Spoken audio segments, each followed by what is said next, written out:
আসসালামু আলাইকুম সবাইকে। আজকের ভিডিওতে আমরা খুব সহজভাবে বুঝবো একটা বাটন মোবাইলের চার্জিং সেকশন কিভাবে কাজ করে। চার্জিং পোর্টে চার্জার ঢুকানো হলে চার্জার থেকে 5V ভোল্টেজ আসে। এটা পুরো সার্কিটের input, charging gate. Charging port থেকে যে 5V আসে তাতে অতিরিক্ত কারেন্ট বা শর্ট হলে ফিউজ ফোনকে বাঁচায়, অনেক সময় ডায়োডও থাকতে পারে। চার্জিং আইসি এইটা পুরো চার্জিং সিস্টেমের মাথা। ব্যাটারিতে কত ভোল্ট কারেন্ট যাবে সেটা নিয়ন্ত্রণ করে। ওভারচার্জ, ওভারহিটিং থেকে সুরক্ষা দেয়।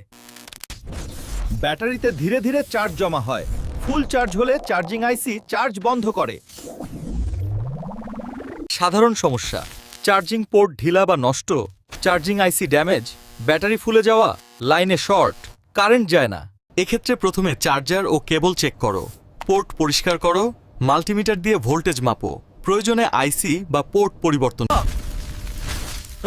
সাবস্ক্রাইব করো আরও এমন সিক্রেটস জানার জন্য।